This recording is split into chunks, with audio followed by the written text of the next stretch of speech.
നമസ്തേ, എല്ലാവർക്കും പുതിയൊരു വീഡിയോയിലേക്ക് വീണ്ടും സ്വാഗതം. നമ്മളിന്ന് ഹിന്ദി വർണ്ണമാലയിലെ വ്യഞ്ജനാക്ഷരങ്ങളാണ് പഠിക്കാൻ പോകുന്നത്.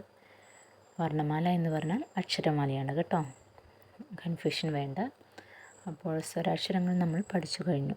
എഴുതാനും വായിക്കാനും അതുമായി ബന്ധപ്പെട്ട വാക്കുകളും നമ്മൾ പഠിച്ചു കഴിഞ്ഞു. ഇനി നമുക്ക് വ്യഞ്ജനാക്ഷരങ്ങളാണ് പഠിക്കേണ്ടത്. അപ്പോൾ ഹിന്ദിയിൽ 11 സ്വരാക്ഷരങ്ങളുണ്ട് എന്ന് പഠിച്ചു. പിന്നെ മുൻകൂറായിട്ട് പറയാനുള്ളത് 33 വ്യഞ്ജനാക്ഷരങ്ങളാണ് ഹിന്ദി അക്ഷരമാലയിലുള്ളത് കേട്ടോ. അക്ഷരമാലയിലുള്ളത് തന്നെ പഠിക്കണം.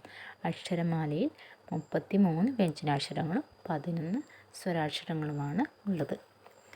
അപ്പോൾ നമുക്ക് വരും വീഡിയോകളിലായിട്ട് എങ്ങനെയാണ് വരുന്നത് എന്നൊക്കെ ഡീറ്റെയിൽ ആയിട്ട് പഠിക്കാം കേട്ടോ. അപ്പോൾ നമുക്കിന്ന് നേരെ വ്യഞ്ജനാക്ഷരങ്ങൾ പഠിക്കാം.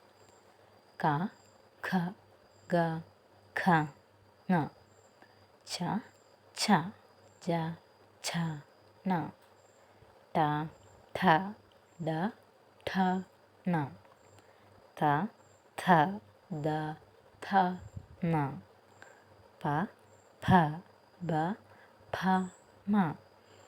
നമ്മൾ ഒരേപോലെ പറയരുത് കേട്ടോ. അക്ഷരങ്ങൾ പറയുമ്പോൾ അതിൻ്റേതായ ഉച്ചാരണ സ്ഥലങ്ങളുണ്ട്. അപ്പോൾ അവിടെ ടച്ച് ചെയ്തിട്ട് വേണം നമ്മൾ പറയാൻ.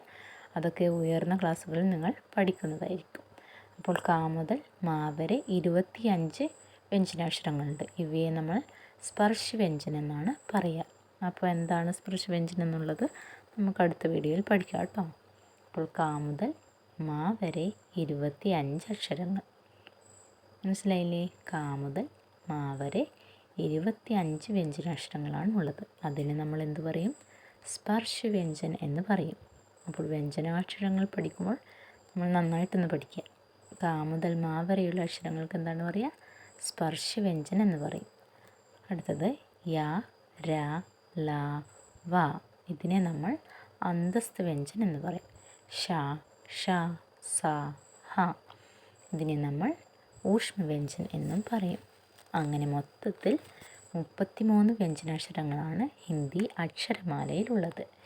പിന്നെ ഒന്ന് പറയാനുള്ളത്, ല എന്നുള്ള വ്യഞ്ജനാക്ഷരം തന്നെയാണ് നമ്മൾ ഹിന്ദിയിൽ ഇൽ എന്ന ചില്ലക്ഷരമായിട്ട് യൂസ് ചെയ്യുന്നത്. പിന്നെ ലായും നമ്മൾ യൂസ് ചെയ്യും. പിന്നെ ള എന്നുള്ള ഒരു യൂസേജ് കൂടി ല എന്നുള്ള അക്ഷരത്തിനുണ്ട് കേട്ടോ. വളരെ റെയറായിട്ടാണ് വരാറുള്ളൂ. പേരൊക്കെ എഴുതുമ്പോൾ നമ്മൾ എന്താ പറയുക, വള്ളി എന്നൊക്കെ പറയുമ്പോൾ വള്ളിത്തോട് എന്നൊക്കെ സ്ഥലങ്ങൾ പറയുമ്പോൾ നമ്മൾ ല കൂട്ടക്ഷരമായിട്ട് ല പ്ലസ് ല വള്ളി അങ്ങനെയാണ് നമ്മൾ വായിക്കുക. അതേപോലെ ര എന്നുള്ള അക്ഷരം തന്നെയാണ് എന്നുള്ള ചില്ലക്ഷരമായിട്ട് യൂസ് ചെയ്യുന്നത്. പിന്നെ റായായിട്ടും യൂസ് ചെയ്യുന്നത് ര തന്നെയാണ്. ആയിട്ടും യൂസ് ചെയ്യുന്നുണ്ട് കേട്ടോ. ഞാൻ ര ഇവിടെ എഴുതിയിട്ടുള്ള ര എന്ന് വായിച്ചുകൊണ്ടാണ് കേട്ടോ. അപ്പോൾ രായുടെ യൂസേജ് റ, ര ഈ 3 അക്ഷരങ്ങളായിട്ടാണ് റ യൂസ് ചെയ്യുന്നത്. അപ്പോൾ മറ്റുള്ള അക്ഷരങ്ങൾ നമ്മൾ മലയാളത്തെ വെച്ച് നോക്കുമ്പോൾ ഹിന്ദി അക്ഷരമാലയിൽ എന്താണ് കുറവാണ്. അതെന്തുകൊണ്ടാണ് കുറവ് എന്നുള്ളത് ഓരോ അക്ഷരം തന്നെ നമ്മൾ 2-3 അക്ഷരമായിട്ട് യൂസ് ചെയ്യുന്നുണ്ട്. അതുകൊണ്ടാണ് കേട്ടോ. അപ്പോൾ എല്ലാവർക്കും മനസ്സിലായെന്ന് വിചാരിക്കുന്നു. എല്ലാവർക്കും ധന്യവാദ്.